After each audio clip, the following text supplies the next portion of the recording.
শরীফুল আকাম আবার ফিরে এসছে।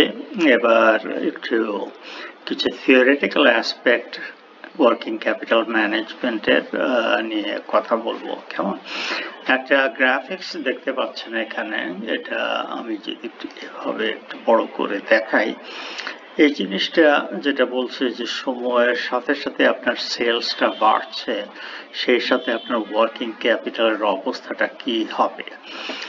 আপনার ফিক্সড অ্যাসেট বাড়বে, সেটা কোন অ্যাঙ্গেলে বাড়বে সেটা এই মুহূর্তে বলা যায় না। যে কোম্পানি খুব ফাস্ট গ্রো করছে সেটা ফিক্সড অ্যাসেট বাড়বে, এটা হয়তো একটু কমও হতে পারে।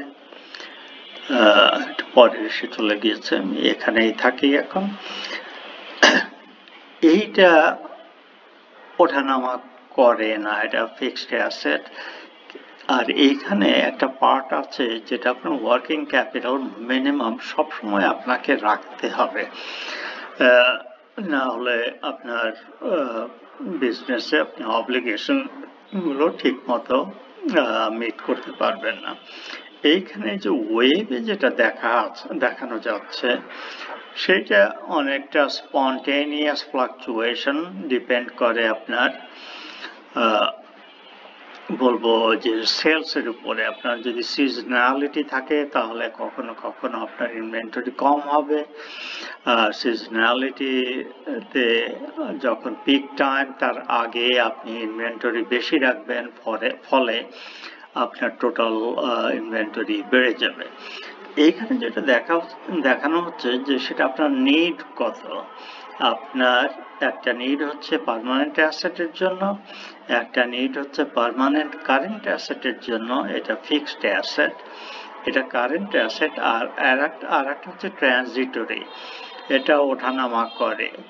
তো কখনো কখনো হয়তো এই সময়ের মধ্যে আপনার এই পরিমাণ টাকা ইনভেস্ট বা লক ইন হয়ে থাকবে, আর এই পরিমাণ টাকা এখানে এসে নেমে আসবে কখনো কখনো।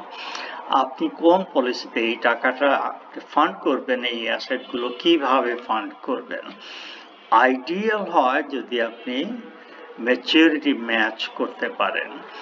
তার মানে যেটা হচ্ছে যে যখন যেরকম ডিমান্ড, এটা হয়তো ওর থেকে কমও হতে পারে, একটু ফ্ল্যাট হতে পারে, এটা আর একটু কম হতে পারে, ওয়েবটা আর একটু বেশি বা কম হতে পারে। আইডিয়াল হবে যে এই অ্যাসেটগুলো তো আপনি 30 বছর 20 বছর ইউজ করবেন, ফলে এইখানে এই রকম সোর্স থেকে আপনি টাকা নেবেন যারা ওই 20 বছর পর্যন্ত ওয়েট করবে। আপনার ফাইন্যান্সিয়ালটা লং টার্ম।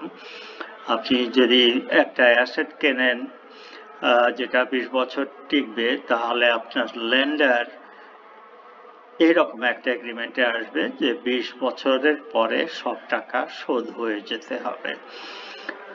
এই পার্টটাও কিন্তু পার্মানেন্ট, এই পার্টটাও আপনার মোটামুটি সব সময় থাকা দরকার।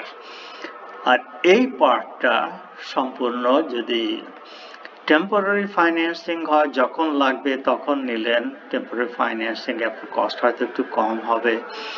যখন দরকার নেই তখন আপনি নিলেন না। সেরকম যদি করেন তাহলে সেটা হবে ম্যাচুরিটি ম্যাচিং প্রিন্সিপল। আর যদি পরেরটায় যাই, যেটা আমরা প্রায় দেখি আমাদের দেশে, তো এটা সবসময় হচ্ছে যে আপনি নট অনলি এই যে এইখান থেকে আমি যদি এটা আঁকতে পারি, দেখি একটা লাইন যদি আঁকতে পারি, ধরেন এইখান থেকে এই পরিমাণ টাকা আপনি শর্ট টার্মে নিলেন, কিন্তু এই টাকাটা কিন্তু সবসময় থাকা দরকার। এখন যার কাছ থেকে টাকা নিলেন সে যদি সবটা টাকা চেয়ে বসে, তাহলে আপনি হয়তো তাকে টাকাটা দিতে পারবেন না। এই টাকাটা যদি দেন তাহলে এই টাকাটা থাকবে না, ফলে আপনি আপনার সেলসকে সাপোর্ট করতে পারবেন না। তো অ্যাগ্রেসিভ অ্যাপ্রোচে আমরা যে পার্মানেন্ট যে ফান্ডের নিড, সেটাও কিন্তু আমরা শর্ট টার্ম সোর্স দিয়ে ফান্ড করি। ম্যাচুরিটি ম্যাচিং এ আমরা long term asset long term fund দিয়ে সোর্স করব, short term asset short term source দিয়ে ফান্ড করব। আর মাঝামাঝি যেটা আছে, মাঝামাঝি না বলবো যে খুব কনজারভেটিভ অ্যাপ্রোচ, সেটা অনেকটা দেখতে এইরকম হবে যে আপনি সব টাকাই পার্মানেন্টলি নেবেন, long term and short term. তাই যদি করেন তখন মাঝখানে এই টাকাটা আপনার অতিরিক্ত বসে থাকবে, এর থেকে কোনো আপনি ইনকাম পাবেন না। ফলে এটা এক্সপেন্সিভ, কিন্তু এটা লোয়েস্ট রিস্ক অলসো। কেমন? তো এই আইডিয়া থেকে আপনি একটা সিএফও হলে আপনি ডিসিশন নেবেন যে কিভাবে আপনি আপনার ওয়ার্কিং ক্যাপিটাল ম্যানেজ করবেন। ম্যাচুরিটির ম্যাচিং এর সাথে কিছু যোগাযোগ থাকাটা একান্তই দরকার বলবো। তো এই আলাপটা আপাতত শেষ করে আমরা পরের স্টেজে যাচ্ছি। এখন আমাদের ইস্যুটা হচ্ছে যে আমরা কেন ক্যাশ ধরে রাখবো। ক্যাশ ধরে রাখার কতগুলো কারণ আছে, কিন্তু ক্যাশ আমরা যতটা কম সম্ভব ততটা ধরে রাখতে চাই, এই জন্য যে ক্যাশ হচ্ছে নন আর্নিং অ্যাসেট, এটা ধরে রাখলে এর থেকে কোনো বেনিফিট আমরা পাই না। একটা কারণ, আমার মনে হয় প্রফেসরের নাম হচ্ছে ডক্টর টোবিন, নোবেল প্রাইজ উইনার।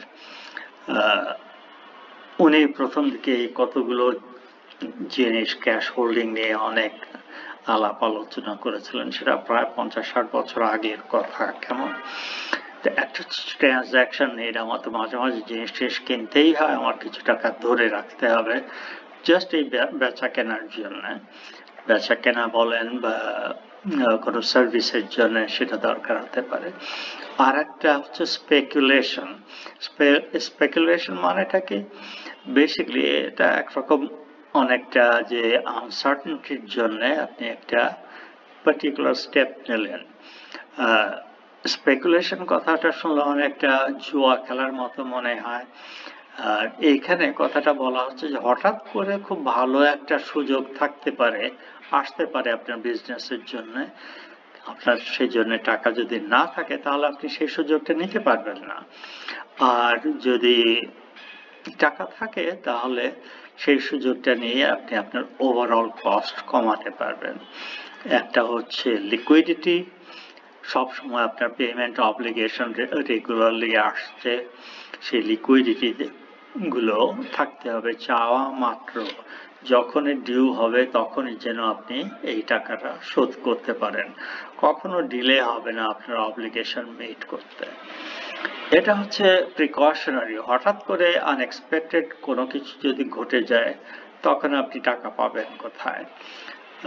মাঝরাতে ঘটে গেলেও হয়তো একটা সমস্যার ব্যাপার হতে পারে। এনিওয়ে, এটা হচ্ছে নিজেকে একটু রক্ষা করা আনএক্সপেক্টেড, পিওরলি কি বলবো এটাকে, আনপ্ল্যান্ড কোনো খরচের প্রয়োজন হয়, কোনো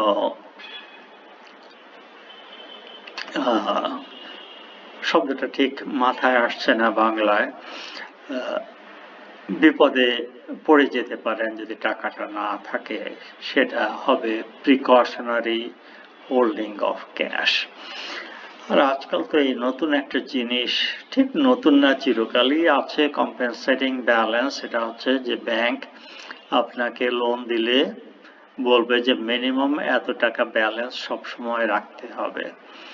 তাহলে ওই টাকাটা আপনি যদি 10 লক্ষ টাকা লোন নেন আর 1 লক্ষ টাকা সবসময় ব্যাংকে রাখতে হয়, তাহলে তো আপনি 10 লক্ষ টাকার বেনিফিট পাবেন না, ফলে আপনার কস্টটা একটু বেড়ে যাবে। তো সেই কারণে যদি আপনার টাকা আটকে যায় তাহলে সেটাকে আমরা বলবো কম্পেনসেটিং ব্যালেন্স। আপাতত আবার এখানেই একটু থেমে যাব, পরের স্টেজে আমরা কত ক্যাশ রাখতে হয় সেই হিসাবটা কিভাবে করব সেটা দেখাবো। এটা সব ক্ষেত্রে প্রযোজ্য না, যেখানে প্রচুর আনসার্টেনটি, প্রচুর ট্রানজাকশন আছে সেই জন্য প্রযোজ্য না। কতগুলো ধরন আছে, কতগুলো স্পেসিফিক অ্যাকাউন্ট আছে যে জন্য এটা কাজে লাগতে পারে। অন্য কোনো এক ক্লাসে বলেছিলাম যে যেসব কোম্পানির অনেকগুলো ব্রাঞ্চ আছে, ব্রাঞ্চগুলো অনেক সময় জিরো ব্যালেন্স ক্যাশ ম্যানেজ করে। তার মানে দিনের শেষে সব কোম্পানির ব্যালেন্স হবে জিরো, যাই টাকা থাকবে সেটা একটা সেন্ট্রাল অ্যাকাউন্টে চলে যাবে। সেন্ট্রাল অ্যাকাউন্টে হিসাব করবে যে তাদের কত থাকা উচিত। আপনি জিরো দিয়ে শুরু করবেন, দিনের শেষে সেই সেন্ট্রাল অ্যাকাউন্ট থেকে আপনার কাছে টাকা আসবে, দিনে যা খরচ হবার সেইগুলো হবে। তাহলে আপাতত এই পার্টটা এখানেই শেষ করছি। কিছুক্ষণ পরে এরপরে বামলস মডেলে যাব এবং মিলার অর মডেলে যাব। সেই দুটো একটু কঠিন আছে, আমি দেখি সেটা আমি এক্সেলে দেখাতে পারি কিনা, সেই চেষ্টা করব। ধন্যবাদ।